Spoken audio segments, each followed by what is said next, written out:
भी करते हैं और जी फिर हमारे शरद भैया राह देख रहे हैं, तो ज़्यादा जी समय न लेते हुए आज के हमारे चीफ गेस्ट आदरणीय शरद वर्मा जी समोलवाड़ा खुर्द इटारसी नर्मदापुरम से है और गौ मानव सेवा समिति उद्यमी उत्कृष्ट कृषक वरिष्ठ समाज सेवी और आज वो हमें प्राकृतिक खेती पर मार्गदर्शन देने वाले हैं और उन्होंने अभी भी हाल ही में प्रशिक्षण के लिए गए थे और जबलपुर में, तो उसके बारे में भी आज जानकारी देने वाले हैं। तो हमारे योगहार के शरद भैया भी सक्रिय कार्यकर्ता है, तो और उत्कृष्ट किसान भी है, बढ़िया है। और हमने शरद भैया को हम इटारसी में देखा है सबने, और शरद भैया का बहुत सुंदर कार्य चल रहा है और उनका बहुत ही बड़ा स्नेह भी है योगहार के साथ भी और सभी के साथ। तो मैं ऐसे ही बहुत ही ऊर्जावान भाई हमारे शरद भैया को इस योगहार मंच पर सादर आमंत्रित करती हूँ। जी ओम शरद भैया, आइए, आपका स्वागत है। जी स्वागत है शरद भाई, जी ओम। स्वागत।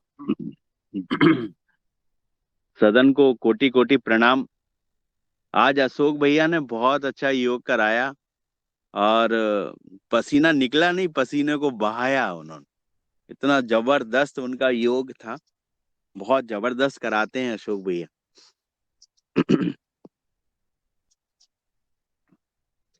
आज मंच पे मुझे जैविक के विषय सब्जेक्ट दिया गया है, तो मैं उसी के विषय में आप लोगों को बताऊंगा कि जैविक की जो राह है वो कठिन है, इतनी सरल राह नहीं है जितनी दिखती है। और उस जैविक राह को चुनने वाला जो व्यक्ति है वो बहुत ही विशिष्ट होगा और बहुत मन लगा के और बहुत ताकत से, एक अधिक ऊर्जा लगती है उस चीज को उत्पादित करने में।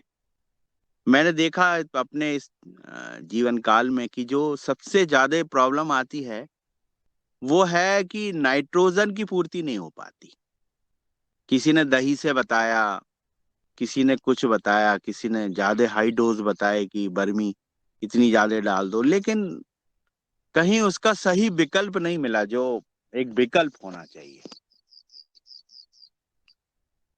नाइट्रोजन की पूर्ति अगर कोई बहुत अच्छी निकाल पाए और बहुत अच्छा दे पाए तो वो कहीं ना कहीं ये जैविक खेती के लिए एक मील का पत्थर साबित होगा। मैं सदन को बताना चाहता हूँ कि हम लोगों ने ऐसी चीजें चुनी जैसे बल्लर। अब बल्लर बाड़ों में लगती थी हमारे यहाँ और बहुत पुराने समय से चली आ रही हो, तो बल्लर की खेती पुराने समय से चली आ रही है, तो उसको हम लोगों ने खेतों में ले गए। इसलिए ले गए कि उसमें पेस्टिसाइड कम लगता है, दवाएं नहीं लगती हैं और इजीली हो जाती है।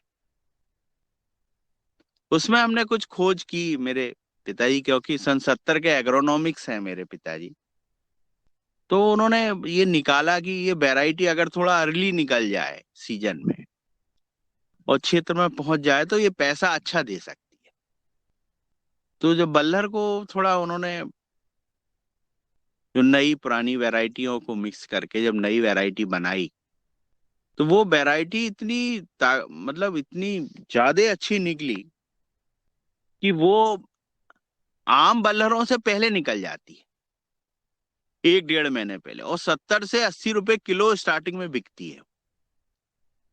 तो लगभग बाजार में एक मोनोपाली टाइप हो जाती है कि भैया, जैसे बाजार इंतजार करते रहता है कि भैया वो वर्मा जी की बल्लर आ जाए तो फिर हम खरीद लें, या जैसे लेट हो गए तो फोन आने लग जाते हैं, भैया बल्लर नहीं आई। तो ये काफी बड़ा एक किसी चीज को अर्ली लाना, किसी को पहले से किसी चीज को चुनना, तो ऐसी चीजें मेरा मेरा सदन से गुजारिश है कि सभी लोग ऐसी चीजें चुने। आसपास बहुत सारी है, ककोड़े की बेल है, मुनगा का जो पेड़ होता है, और भी बहुत सारी ऐसी जो फसलें हैं जो आज आदिवासी इलाके में, अपने इलाकों में बाड़ों में जो बुजुर्ग लोग करते थे, उन फसलों को खेतों में लेके आए। जैविक लोगों से मेरी मतलब गुजारिश है कि वो अगर ऐसी चीजें लेके आएंगे तो अवश्य ही वो इसमें सफलता प्राप्त करेंगे। कोई भी ऐसी चीजें आप लेके आइए, आप देखिए उसमें सफलता मिलती है। आज पपीते की खेती आप करना चाहें, पपीता अपनी पहले अपन लोग बाड़े में लगाते थे, आज खेतों में लगाएं, बहुत अच्छी जैविक तरीके से हो जाता है पपीता।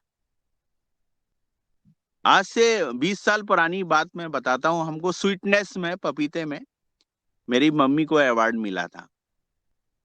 मेरी मम्मी जो है सन 68 की एमए है, उन्होंने 68 में एमए किया था। और उस समय बच्चियों को पढ़ाना एक अपराध बोध एक वैसे देखा जाता था समाज में। लेकिन मेरे नाना जी ने, वो टीचर थे प्राइमरी में, और उन लोगों ने मेरे नाना जी ने सभी बच्चियों को, जितनी मेरी मौसी और सब हैं, सभी को बहुत पढ़ाया। और उस समय वो एमए थी, और कॉलेज में वो 68 में प्रेसिडेंट रही वहां पे, भोपाल यूनिवर्सिटी में। तो बहुत उनने मतलब उस समय की पढ़ाई बड़ी महत्वपूर्ण हुआ करती थी। कोई उस समय बच्ची पढ़ जाए तो बड़ा नाम रहता था उसका कि भैया उनके यहाँ एक 5 गांव में एक बच्ची है जो पढ़ गई। तो ये, तो उनको एक अवार्ड मिला था स्वीटनेस में। वो चॉकलेट बनाती हैं पपीते की मेरी मम्मी जी, और वो इतनी जोरदार चॉकलेट रहती है कि उसका कोई मुकाबला नहीं है आज। आपको बताऊं मैं कि वो चॉकलेट इतनी फेमस थी कि जैसे कोई, अगर कोई डीडीए या कलेक्टर कोई आए उनको खिला दी जाती थी, तो वो हमेशा उस चॉकलेट के दीवाने हो जाते थे कि भैया वो चॉकलेट चाहिए। जब स्वीटनेस में मिली तो हमें अमेरिका से सुसन हरंडन, एक साइंटिस्ट थी, ये देखने आई थी वो कि इनका पपीते में इतनी स्वीटनेस कैसे आती है, कोई केमिकल तो यूज नहीं करते। मुझे मालूम है कि वो उस समय मिट्टी, जब हम लोग छोटे थे, फिफ्थ पढ़ते थे, तो मिट्टी लेके वो उसको भेजा था कहीं बाहर उन्होंने टेस्टिंग के लिए। टेस्टिंग लैब नहीं होती थी उस समय। तो उस मिट्टी में ये पता करने के लिए कि भैया कोई केमिकल इन्होंने मिलाया तो नहीं, इतना मीठा कैसे आया। लेकिन सारे बहुत अच्छे रहे, और उन्होंने बहुत 1 महीने तक हमारे फॉर्म पे उन्होंने रिसर्च करी, लेकिन वो मान गए। और हम, आपको ये बताने में बहुत खुशी होगी कि जो पपीते हैं सिर्फ राखड़ डालने से इतने मीठे हो गए। मुझे मालूम है मेरी मदर जो है वो खेतों में राखड़ डलवाती थी। जो चूल्हे की राखड़ निकलती है वो राखड़ डलवाती थी।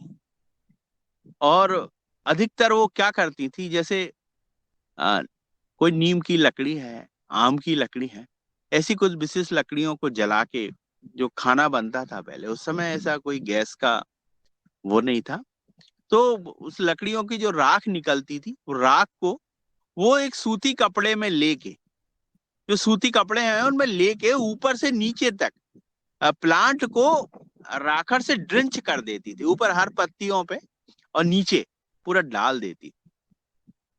और इतना मीठा पपीता आता है, यानी शक्कर भी इसके आगे फेल हो जाती, इतना मीठा। मैं सदन में बताना चाहता हूँ, जो पपीता प्रेमी है वो उसको लगाएं, उसको करके देखें।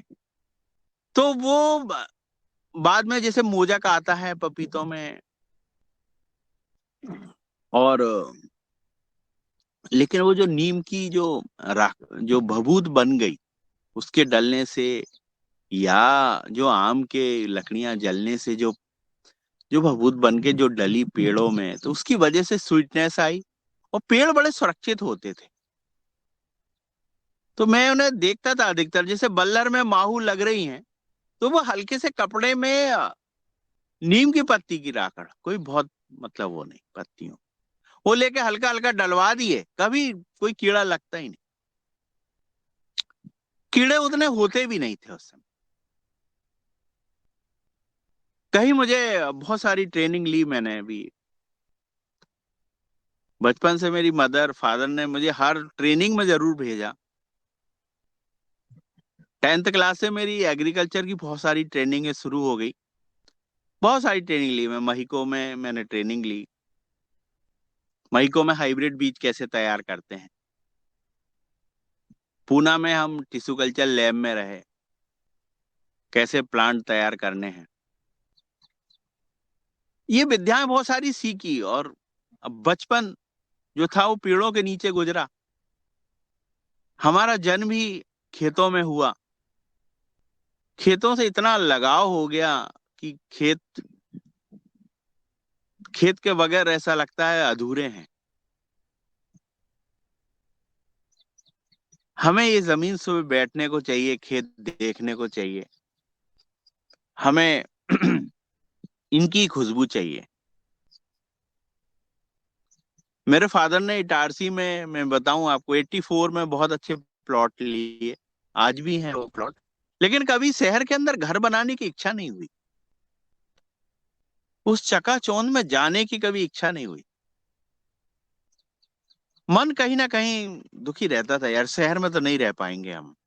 हमें तो खेती अच्छा है। हमारी गाय, हमारा खेत,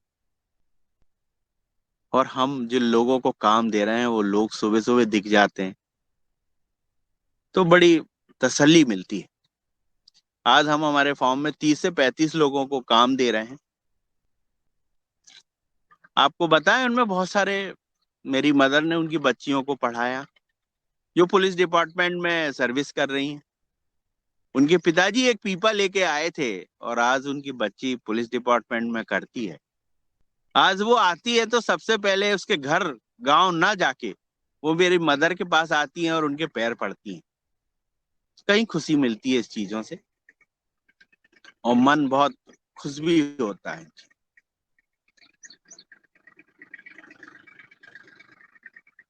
कोशिश की जाए तो सब सफल है ये चीज। मेरे फादर ने 2 एकड़ से खेती शुरू करी थी। आज हमारे पास आप सबके आशीर्वाद से, ईश्वर के आशीर्वाद से 120 एकड़ जमीन।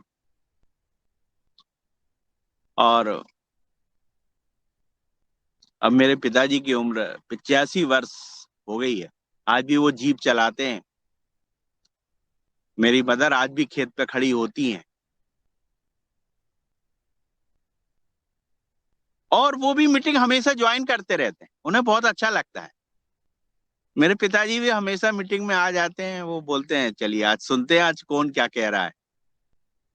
और उन्होंने एक दो बात ऐसी बोली कि मैं आज सदन में बताना चाहूंगा कि आदमी के अंदर, जो सदन में लोग हैं, बुरा ना माने कोई, किसी को बोलने का जीवाश्म कम है तुम लोगों में। हमें भी टारगेट करते हैं वो। किसी चीज को धुआंधार तरीके से नहीं पकड़ते आप। किसी काम को करने के पीछे लपकते नहीं हो आप में लपक कम है। ये उनके विचार है। किसी काम को करने के अंजाम तक नहीं पहुंचाते तुम लोग। अगर कोई चीज सोचते हो तो शाम को भूल जाते हो। ये उनके विचार है। मुन्नीलाल सर जी, काफी उनसे काफी बार आके उनसे घंटों शिक्षा लेते रहते हैं और पूछते हैं कि दादा ये कैसा है, वो कैसा है, जीवन कैसा है। बहुत सारी उन्होंने अ, जानकारियां ली। बुजुर्गों की जो जानकारियां होती हैं वो बहुत ही कीमती, बहुत महत्वपूर्ण है। मेरा अपना मानना है कि जो टारगेट आप बनाएं उसको तबीयत से करें। आपने कोई बाग लगाया हो तो हर पौधा आपको बोले कि आज मेरे मालिक ने मुझे छुआ है। हर पौधे को छुएं आप। हर पौधे को देखें। अगर आपका कोई बाग लगा हुआ है तो हर पेड़ तक आप पहुंचे, उसको देखें। कहीं ना कहीं पेड़ बताता है मेरे अंदर क्या कमी है, मैं क्यों पीछे हूं। हर चीज बोलता है वो और हर चीज बयान करता है वो। आपका इंतजार करता है सारे दिन कि आज मेरा मालिक मेरे को पालने वाला जरूर आएगा।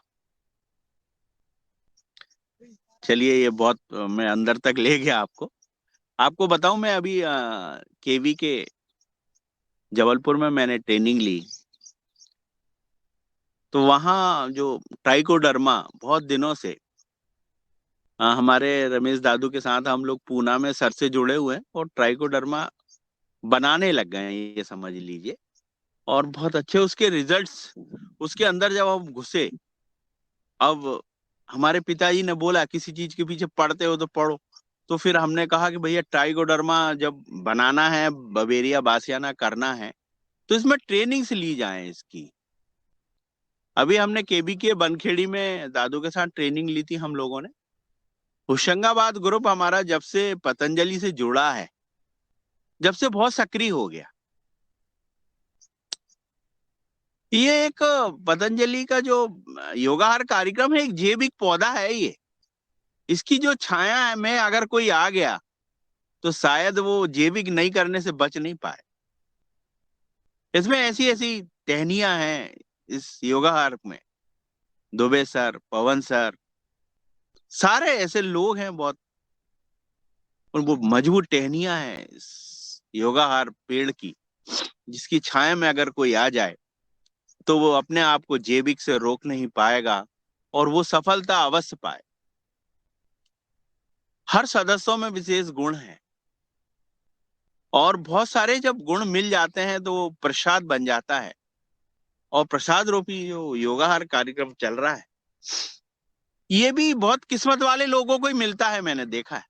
मैंने कई लोगों को जोड़ने की कोशिश की, एक दो दिन जुड़ते हैं, नहीं जुड़ पाते हैं। वही मुझे पिताजी की बात याद आ जाती है कि आदमी दिल से नहीं जुड़ना चाहता, कोई करना नहीं चाहता।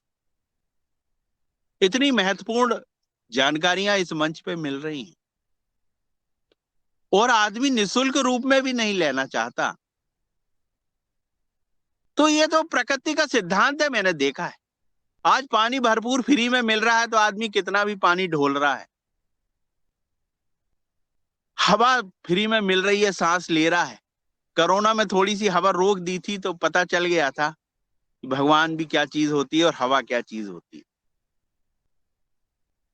तो ये चीजें, जब कोई चीज निशुल्क मिलती है तो उसकी वैल्यू मानव समाज कुछ कम कर पाता है, क्योंकि उसको निशुल्क मिल रही है, इसके पैसे नहीं दे रहा हो। अगर पैसा देते होता तो वो फिर इसको बहुत अच्छे से सीखता। मैं बताऊं, मैंने इस मन से ऐसी ऐसी चीजें सीखी कि मेरी आय में बढ़ोतरी तो हुई है, शारीरिक में भी परिवर्तन आया है, हर चीज में परिवर्तन दिखे हैं। इस योगा हरि वृक्ष में इतना मैं बताना चाहता हूं कि ये जो बील पात्र होता है ना, पौधा होता है, उससे भी विशिष्ट पौधा ये बन गया है, जिसमें स्वामी जी का आशीर्वाद है। और बहुत सारे लोग जब किसी पत्थर को छू देते हैं तो वो पत्थर भगवान बन जाता है और उस पत्थर रूपी भगवान को करोड़ों लोग पूजने लगते हैं। और करोड़ों हाथ की जब एनर्जी उस पत्थर पे जाती है तो वो भगवान की एक एनर्जी महसूस होती है। होती क्या, वो भगवान ही स्थापित हो जाते हैं। वैसे ही ये योगाहार कार्यक्रम है, जिसने भी इसका प्रसाद लिया, उसके अवश्य उसके बिजनेस हो, खेती हो, खुद का शरीर हो, समाज में हो। ये मंच एक ऐसा है खूबसूरत मंच। हर आदमी की अपनी अपनी कुछ ना कुछ खूबियां होती हैं। प्रकृति खुद बोलती है कि अगर कांटे हैं गुलाब में तो उसमें गुलाब का फूल है। तो कहीं ऐसा कुछ नहीं। आपकी नजर किस चीज पे पड़ती है? आपको कांटे देखने की हैबिट है तो आप कांटे देखिए। हमें तो साहब फूल देखने की आदत है, हम तो फूल ही देखते हैं। हमें कांटों से कोई लेना देना नहीं। तो आपकी सोच है कि आप किस चीज को देखते हैं। जैसा मन, आप जिस चीज को देखेंगे, जिस चीज को पाना आप चाहते हैं, उसको एम करके उस पर बढ़िए, तो करिए। मैं केवी के गया, वहां पे मैंने ट्रेनिंग ट्राइकोडर्मा के विषय में जाना। तो एग्रीकल्चर कॉलेज से एक चीज समझ आई कि जो ट्राइकोडर्मा हम लोग यूज कर रहे थे, वो जो तमाम दुकानों पे रखा रहता है, वो डेट निकलने के बाद वो सब लेबल चेंज कर देते हैं और उसके अंदर कुछ नहीं होता। तो ट्राइकोडर्मा अच्छा कैसे है, उसको टेस्ट कैसे किया जाता है, वो सारी चीजें सीखी हम। एक ट्राइकोडर्मा के अंदर अपने आप में कितनी ताकत होती है उसको भी जो मदर कल्चर होता है, अगर बताते हैं कि उसके जीवाणु अगर पूरे सोए ना रहे, वो ऐसी चीज ना डालें जिससे कुछ जीवाणु सो जाते हैं, अगर सोए नहीं रहे तो वो बाटल फट जाएगी। इतने शक्तिशाली जीवाणु होते हैं, करोड़ों की तादाद में। जब हमने बड़ी बड़ी मशीनों से उनको देखा तो हमारी आंखें खुली की खुली रह गई कि बाप रे, इतना करोड़ों की तादाद में। तो ये ट्राइकोडर्मा वहां पे हमें देखने को मिला, बवेरिया बासियाना, ये सारी चीजें मिली। और कैसे बनती है, बहुत बड़ी बड़ी लैबें थी, करोड़ों की मशीन लगाई है भारत सरकार ने, और किसानों को निशुल्क आने जाने का हर कॉलेज में है। किसी सर ने बोला कि हाँ एमपी के लोग कम आते हैं, जबलपुर का कॉलेज है। जब ये सुनने को मिला कि एमपी के किसान कम आते हैं तो कहीं दुख हुआ। इतना बड़ा केवी के नेहरू जी द्वारा ये बनाया गया था और इतना खूबसूरत है, 300 एकड़ में फैला हुआ है, लेकिन क्यों नहीं जाता आदमी? ये किसानों के मंदिर है। ये जितनी लैब है, ये जितने कॉलेज हैं, ये सारे किसानों की किसानों के मंदिर है। इनके अंदर जाना चाहिए। मैं गुजारिश करता हूं किसानों कि एक बार एक शादी में ना जाके इनमें जरूर जाए। आप शादी को छोड़ दें, वो शादी में घर का कोई भी सदस्य चला जाएगा, लेकिन आप इन मंदिरों को ना छोड़ें। अगर आपको मौका मिलता है तो आप पूरी ताकत लगा के इनमें जाएं। मैं आपको बोलना चाहता हूं कि इतनी बड़ी संस्थाएं जो गवर्नमेंट ने तैयार करी हैं, उस समय जो बनाई हैं, मैं हैरान रह गया कि करोड़ों रुपए की मशीनें एक किसान की ट्रेनिंग के लिए रखी हुई है, और एक 2 लाख रुपए वाला जो प्रोफेसर है, साइंटिस्ट है, वहां साहू सर थे जबलपुर में, इतने अच्छे से उन्होंने समझाया कि शायद मैंने उनसे गुजारिश करी थी कि सर एक दिन आप हमारे सदन में आइए। मैंने देखा कि वो लैब में भी उतना ही काम कर रहे हैं। किसी सरकारी आदमी को इतना काम करते मैंने पहली बार देखा। मैं आत्म विभोर हो गया। इतना सरकारी आदमी, इतना मन लगा के काम करने वाले ऐसे। और जिस क्षेत्र में साइंटिस्ट देखे, पहलवान साहब दिखे वहां, जो फॉर्म इंचार्ज हैं वहां के, जो डीन है, और इतना काम कर रहे हैं। मतलब ऐसे काम करने वाले व्यक्ति अगर मिल जाए और ऐसे साइंटिस्टों का आशीर्वाद मिल जाए तो काफी तरक्की हो सकती है खेती में। एक एक वेराइटी, 3-3 हजार वेराइटियों का कलेक्शन है उनके पास, सारी मिलती है। पूरे हर वेराइटियों को उन्होंने रिजर्व किया हुआ है। मेरा सदन से गुजारिश है कि आपको जब भी मौका मिले तो आप केवी के जबलपुर जरूर जाएं, और आसपास जो भी महाराष्ट्र में एनआरसी है, नीवू रिसर्च सेंटर, हर जगह आप जाएं जहां गवर्नमेंट की पुरानी संस्थाएं बनी हैं। और मैं तो कहता हूं कि भारत सरकार को इनको और मजबूत करना चाहिए,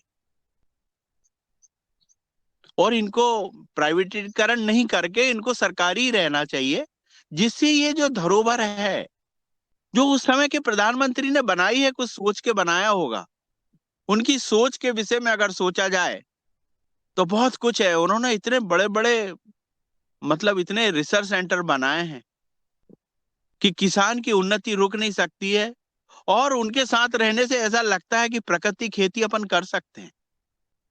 किसी चीज की कोई कमी नहीं, हर चीज का कल्चर है उनके पास, हर चीज की फंगिसाइड है, हर चीज का उनके पास हल है।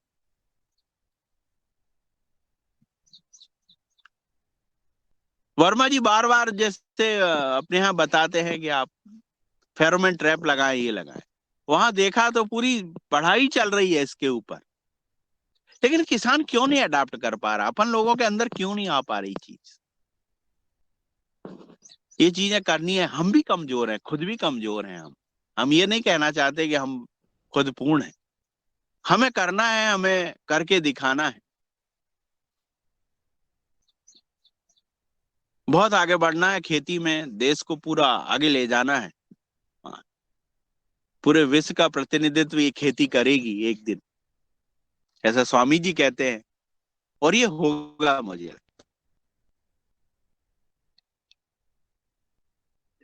जबलपुर कॉलेज में पता चला कि 18 बार स्वामी जी आए हुए हैं, राष्ट्रपति जी आए हुए हैं। सबके वहां पे लिखे हुए कौन कितनी बार आया। तो कुछ ना कुछ है वहां पे, जब तो स्वामी जी गए। इतनी बड़ी यूनिवर्सिटी है, इतना शासन ने उस समय के प्रधानमंत्रियों का, वहां की देखने से पता चलता है कि उस समय के अपने जो प्रधानमंत्री थे वो कितनी एग्रीकल्चर के विषय में सोचते थे, कितनी उनकी सोच थी। उस जमाने के अगर 40 साइंटिस्ट रखे गए थे तो आज 400 साइंटिस्ट क्यों नहीं रखे जा रहे कॉलेजों में। जब उस समय के प्रधानमंत्री, उस समय की गवर्नमेंट ने जब 40 वैज्ञानिक रखे हुए थे, तो आज की गवर्नमेंट को 400 वैज्ञानिक उनमें रखना चाहिए किसानों को सिखाने के लिए।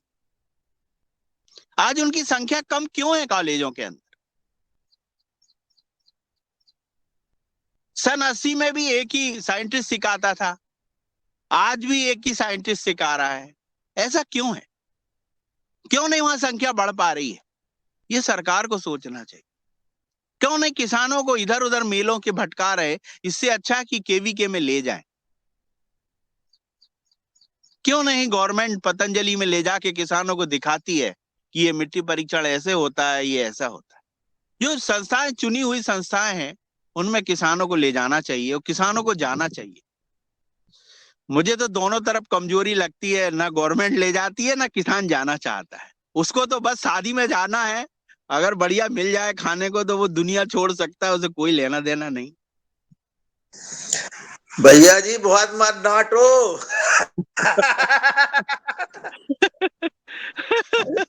तो वो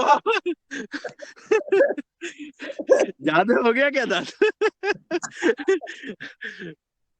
अरे यार दादू, आपको थोड़ी बोल रहे हो। नहीं नहीं, सही बोल रहे हो, सही बोल रहे हैं। ये ये सही बोल रहे हैं, ऐसा बोलो। बिल्कुल सही है, कटु तो सत्य वही है। है, जो बात है हर जगह दादू ले जा रहे हैं, दादू ही नहीं जा रहे तो बोलना तो पड़ेगा। नहीं भाई, जनरल बात बोल रहे हो, बहुत बढ़िया। कोई है नहीं, क्या है कि मतलब मेरा कहना है कि जिस चीज को उपार्जित करते हैं, जिस चीज को पाना चाहते हैं, उससे प्रेम भी तो दिल लगा के करो। आप तो सिर्फ चाहते हो कि बस हमें तो बस पैदावार मिल जाए, पर हम उससे प्रेम नहीं करें, हम उसके पास नहीं रहे, हम उसके पास जाए नहीं, बस हमें तो वो एक जेबी खाने को मिल जाए। ये कैसे होगा साहब? नहीं होगा, कभी नहीं होगा। आपको दिल लगा के उससे प्रेम करना पड़ेगा, तबीयत से उसको सीखना पड़ेगा, और पूरा आपको खून पसीना लगाना पड़ेगा, जब आप कुछ कर पाएंगे। हर चीज का टारगेट लेके चलिए, जरूर होगा। और इस मंच में जिन लोगों को भी शिक्षा मिलेगी, वो लोग जरूर अवश्य छोटी सी चीज पकड़िए। हमारा ये नहीं कहना है कि आप लागों का कोई बिजनेस करो, आप तो कंडा बनाने में खूबसूरती लाइए। आपके कंडे लाखों में बिक सकते हैं, ये मैंने देखा। लाखों के कंडे आप बेच सकते हो। हेलो। कोई अगर कहे कि मेरे पास जमीन कम है साहब, 1 एकड़ है और मैं तो अब कैसे क्या करूंगा, तो ये सब रोने का जमाना गया साहब। रोना खत्म करो। अब आप रोने से कुछ नहीं होगा।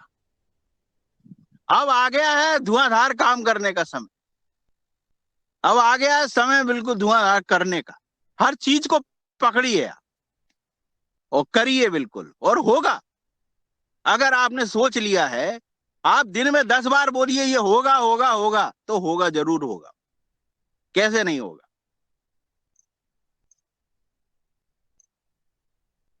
तो कॉलेजों में मेरी गुजारिश है कि सब लोग जाएं और बहुत जहां भी शिक्षा अगर मिलती है तो वहां आप बच्चे बन जाइए। मैं तो हमेशा बच्चे बन जाता हूं और उस शिक्षा को अच्छे से ग्रहण करिए हर चीज में। वर्मा जी आए जो जैसे फेरोमोन ट्रैप ये बता, हमने देखा कि हम ही उतने नहीं लगा पा रहे हैं। अरे क्या हम 20,000 रुपए खर्च नहीं कर सकते हैं या नहीं लगा सकते? नहीं है, एक कहीं ना कहीं जीवाश्म की कमी है और एक नई करने की जो प्रवृत्ति है अंदर वो इसमें आती है आड़े। आजकल किसान हो या व्यापारी कोई भी बहुत इजी तरीके से पैसा कमाना चाहता है। ना ही वो किसी का स्वास्थ्य देखना चाहता है, ना ही किसी की उसको परवाह है मानव जाति की, ना ही उसको अपनी पीढ़ी की परवाह है। वो तो धुआंधार दवा डालने में मस्त है। उसको तो कल बेचना है, बस दवा डल के कट गई है ना, बेचना है। मैं बता दूं कि आपको इस पतंजलि के ग्रुप से जब मेरे को दादू मुन्नीलाल सर ने जोड़ा था, इस बार मैं आपको बताऊंगा कि 40 एकड़ में मेरी मूंग थी, पर पूरी मैंने रीपर से कटवाई और पूरी थ्रेसर से निकलाई।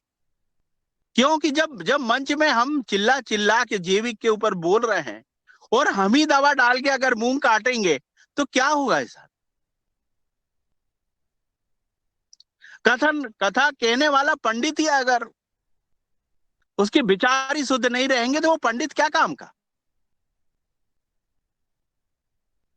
उस पंडित को अपने विचार भी तो शुद्ध रखने पड़ेंगे। अगर आप इस मंच पे बोल रहे हो तो आप भी तो अपनी ताकत बताइए, आप भी तो रखिए ताकत। तो मैंने साहब आपको बता दूं इस मंच पे कि मैंने इस बार अपने खेतों में कोई चीज सुखाने वाली दवाएं नहीं डाली, क्योंकि मुझे जब पता चला कि इस दवा को जब अपन डालते हैं और मूंग इस दवा को जब एब्जॉर्ब कर लेती है तो ये दवा निकलती नहीं है मूंग के अंदर से। ये इतनी खतरनाक है। मैंने जबलपुर में ये बात उठाई, सर आप लोग इस दवा को बंद क्यों नहीं करते? तो उन्होंने बताया कि हमें ये मूंग की दाल जो है लाखों लोगों ने खाई नहीं है आज तक, उनके पास तक ये पहुंच जाए, इसलिए इसका नहीं पहुंचना। तो हमने कहा सर नहीं पहुंचना उतना हानि,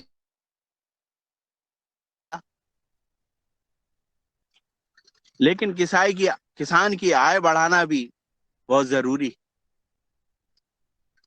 पर डे आज बताया कि हिंदुस्तान में 4 से लेकर 10 किसान खेती छोड़ देते हैं। ये आंकड़े बढ़ रहे हैं खेती छोड़ने के। नए बच्चे जो आ रहे हैं वो खेती से जुड़ नहीं पा रहे। जो पढ़े लिखे, जो खेती की दम से जो आदमी पढ़ लिख गया है, वो अपने बच्चों को खेती में नहीं लाना चाहता है। ऐसा क्यों? जो अच्छे पढ़ गए हैं, एग्रीकल्चर के वैज्ञानिक बन गए हैं, उनको दूसरी सरकार उठा ले जाती है, दूसरे देशों में जाके वो सेवाएं दे रहे हैं। ऐसा क्या है कि वो अपने यहाँ मंच ऐसा नहीं मिल पा रहा है उन बच्चों को जो एग्रीकल्चर से पढ़े हुए हैं? वो बच्चे हिंदुस्तान में अपनी सेवाएं नहीं देना चाहते, ऐसा क्या कारण? ये सारी चीजें खोजनी पड़ेगी सरकार को, मंच। अरे मैं वर्मा जी। तो कहता हूँ कि छोटी सी छोटी चीजों को पकड़े। अरे वर्मा जी। जी सर। शरद जी। जी आदेश। अरे आप समझ रहे हो, अभी हम मार्केटिंग करने जाओ तब आपको पता लगता होगा कितनी बड़ी दिक्कत है। आप इनपुट की बात जो आप कर रहे हो, इतना इनपुट लगेगा, जी इतनी दवा डालेगा, उसकी लागत घटेगी कि बढ़ेगी? आप कहाँ बचत हो रही किसान की, कैसे बचत करे? वो उस पर जा नहीं रहा आदमी, मार्केटिंग हो नहीं पा रही, उसकी मार्केट में लेके जाता है तो उसको फिर अभी जब पैदा होता है तो वो बेचने के लिए परेशान हो जाता है। अभी 2 रुपए जी। किलो लौकी, मान लिया 4 रुपए किलो लौकी बिकने लगी सब्जी, क्या करेगा किसान? मार्केटिंग भी बहुत बड़ा चैलेंज है, प्रोडक्शन तो है ही, और नई नहीं टेक्निक आप क्या कह। है एक ना एक मिनट वर्मा वर्मा सर। जी। हाँ। जी वर्मा सर, क्या है मार्केटिंग का जो तरीका है ना, मैं तो अपनी बता रहा हूँ सर, मतलब छोटी सी एक चीज है। जैसे हमने बल्हर लगाई और अर्ली निकाली क्रॉप, है ना, 1 डेढ़ महीने अर्ली निकाली, तो टाइम का बहुत बड़ी कीमत है इस एग्रीकल्चर में। किस समय आपकी कौन सी फसल निकल रही है, इसका एनालिसिस है। आप जब झोला लेके मंडी जाते हो तो कोई ना कोई चीज आप 100 रुपए की किलो की लाते होगे। भैया आप तो 2 रुपए किलो का भट्टा पैदा कर रहे हो, लौकी पैदा कर रहे हो, फिर 100 रुपए किलो वाली सब्जी क्यों खरीद के ला रहे हो? और 100 रुपए की लेके आ रहे हो तो वो वाली आप पैदा क्यों नहीं कर रहे हो? क्या बाजार में कोई सब्जी 100 रुपए किलो नहीं है क्या? आज आप बताइए। आज टमाटर देख लीजिए आप, 50 रुपए किलो हो गया। अभी टमाटर 1.5-2 महीने पहले 5 रुपए किलो था। तो आपको समय तो पकड़ना पड़ेगा ना सर। कोई समय जब आप झोला लेके 100 रुपए की सब्जी ला सकते हो बाजार से, तो उसको उत्पादित क्यों नहीं कर सकते? इस पे विचार करना चाहिए। हर सब्जी 2 रुपए किलो नहीं बिकती है बाजार के अंदर। आप लेके जाइए, आज लौकी 2 रुपए किलो बिक रही है, गिलकी 2 रुपए किलो बिक रही है, लेकिन टमाटर तो 50 रुपए किलो बिक रहा है आपका। वर्मा जी, मैं वही अभी गया था किसान के यहाँ, वो 15 रुपए किलो टमाटर बेच रहा था, वही बाजार में 40 में बिक रहा है। अब वो किसान का तो 15 रुपए में बिक रहा है, वो भी औने पौने बेचता है, जाके मंडी में जाता है।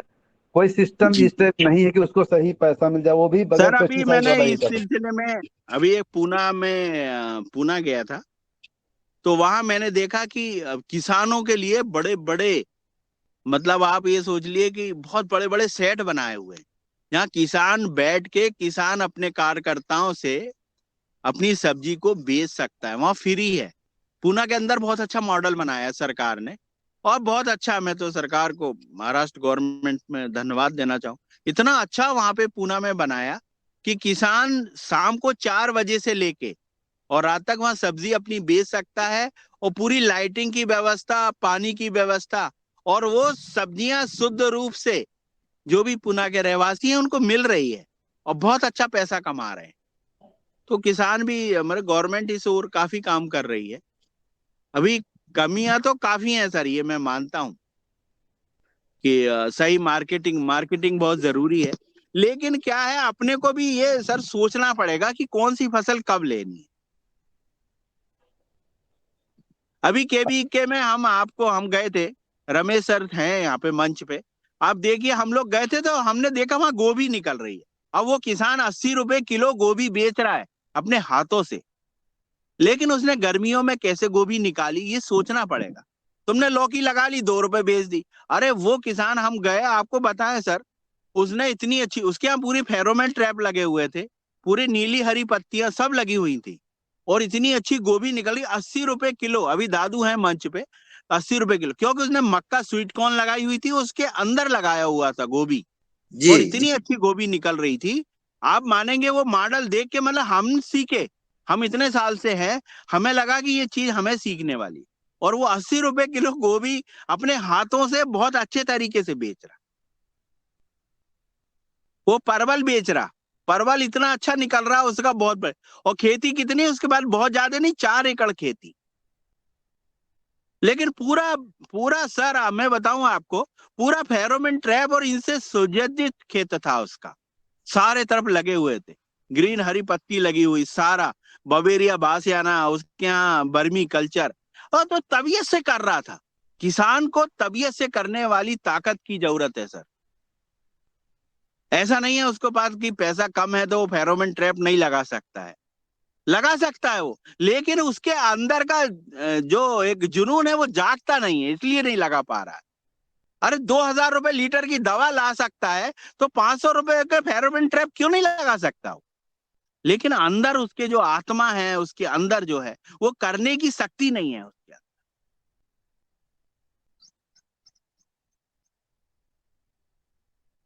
उसको आप जैसे लोगों की जरूरत है, बार बार जो आप मंच पे कहते हैं, ऐसे ही लोगों की जरूरत है, जब ही हो सकता है सर, जब ही लगा अरे भाई, सकता है। अरे शरद जी, आपके केवीके वाले क्या कर रहे हैं? जब आप कह रहे हैं हर किसान घूम सर नहीं चाहते सकता। नहीं ना, मैं बता रहा हूँ, अब एक मिनट, वो मध्य जो बता प्रदेश में रहे इतना थे। बड़ा केवीके वहां रजिस्टर रखा हुआ है सर, वहां देखिए एमपी के किसान जाते ही नहीं है, वो शादी में ही व्यस्त हैं। अब आप बताइए क्या करेंगे हम लोग?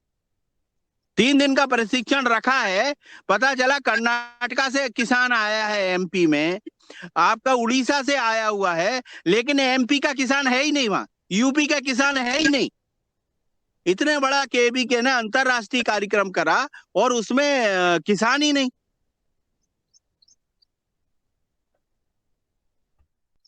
बाहर राज्यों के किसान आ भी रहे हैं, लेकिन हमारे यहाँ के किसान नहीं जा पा रहे। अरे क्यों भाई नहीं वो जा पा आप रहे? ये शादी का शरद सीजन चल रहा है, शरद जी ये बारात आप फलदान शादी सगाई ये चल रहा है सर, वो इसमें ऐसा लगे नहीं हुए है, हैं। ऐसा नहीं, आप लोग कुछ लोग जाते भी हैं, ऐसा नहीं कोई जाता नहीं है। अरे सर आप वहां पे जाते तो साइन आप रजिस्टर देखिए ना सर, हमने तो देखा रजिस्टर में हमारे यहाँ एमपी के जो 100 आदमियों को बुलाया गया था तो 5 आदमी थे मध्य प्रदेश के, मात्र अरे तो वो 100 आप लोग आदमियों को बुलाया गया था।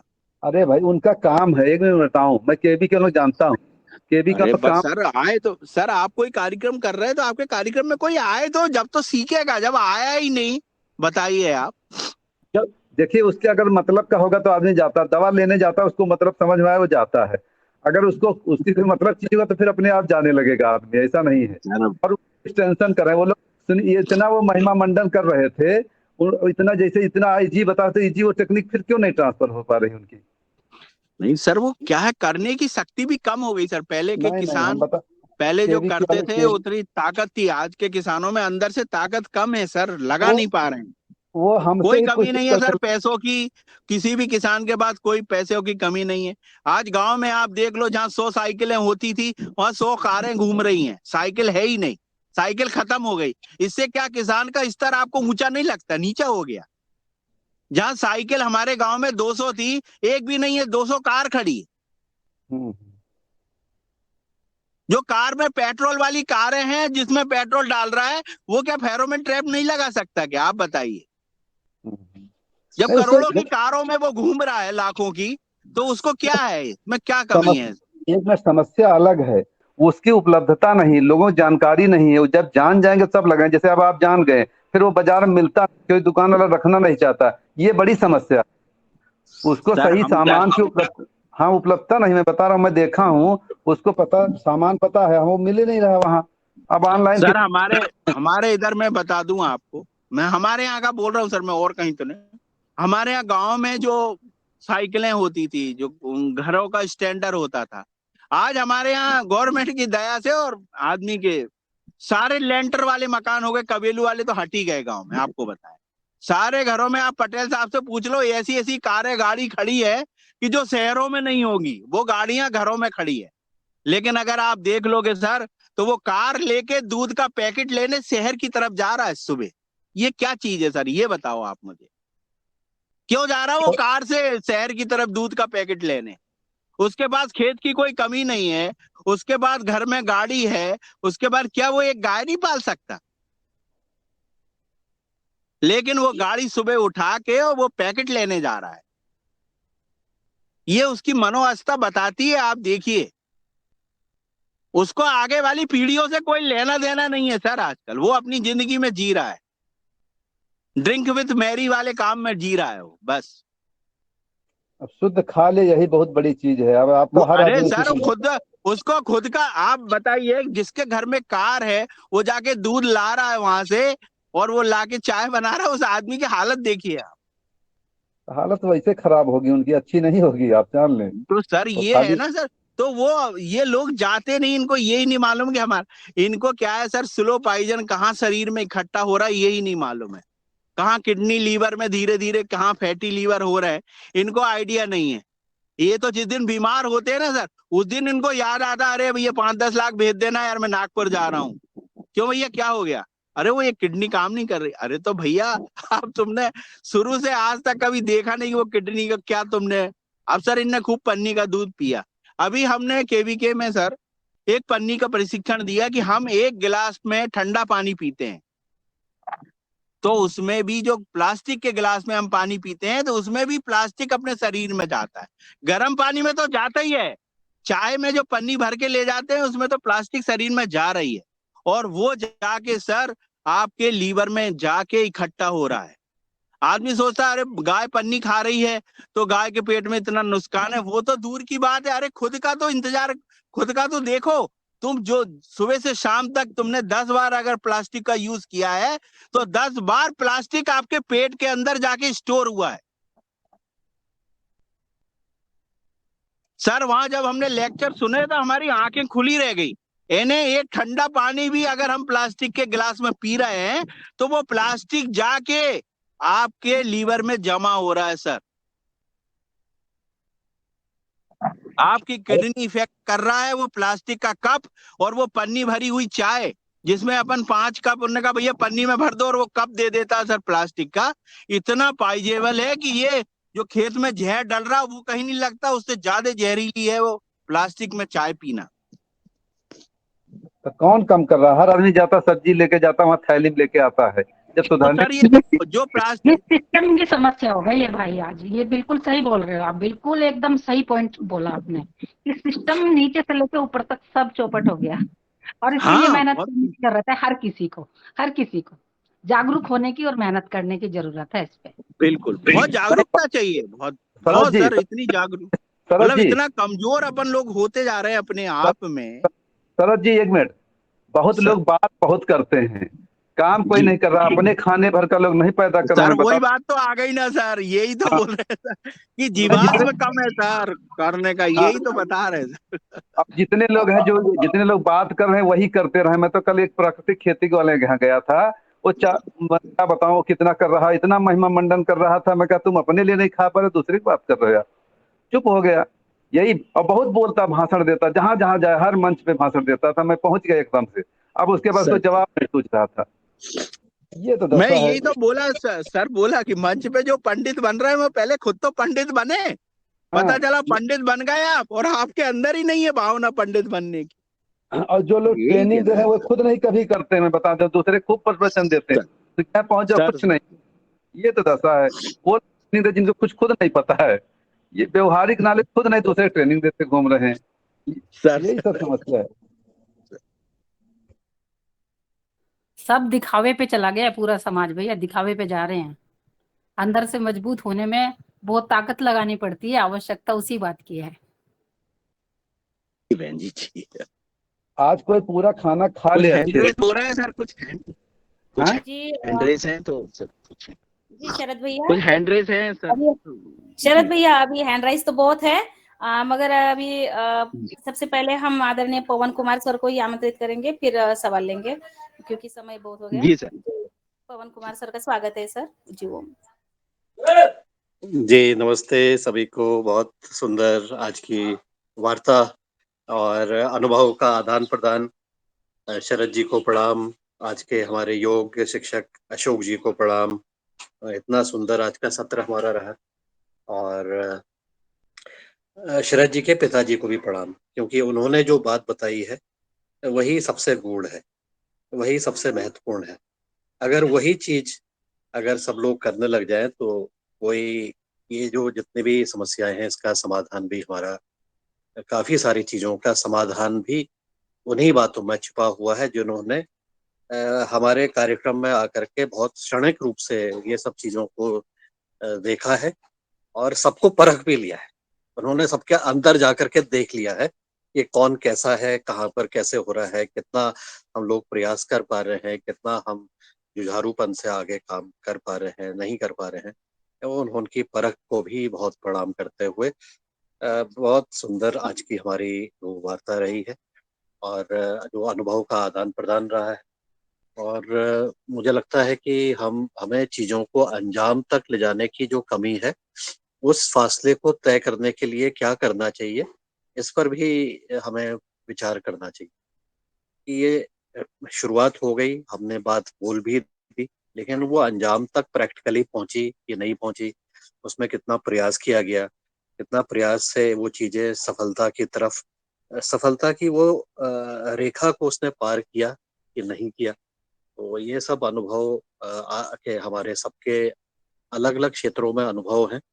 और कई बार हम जब देखते हैं तो हमें 100 असफलताएं मिलती हैं और एक असफलता तब जा करके मिलती है। ऐसा मैंने देखा है कि कई बार हम चीजों को जब हमने किया, जब तक कि उसकी गहराई में जा करके उसको तल्लीनता से नहीं किया, मन लगा के उसमें काम नहीं किया, तब तक कि वो चीज आधी अधूरी रहती है।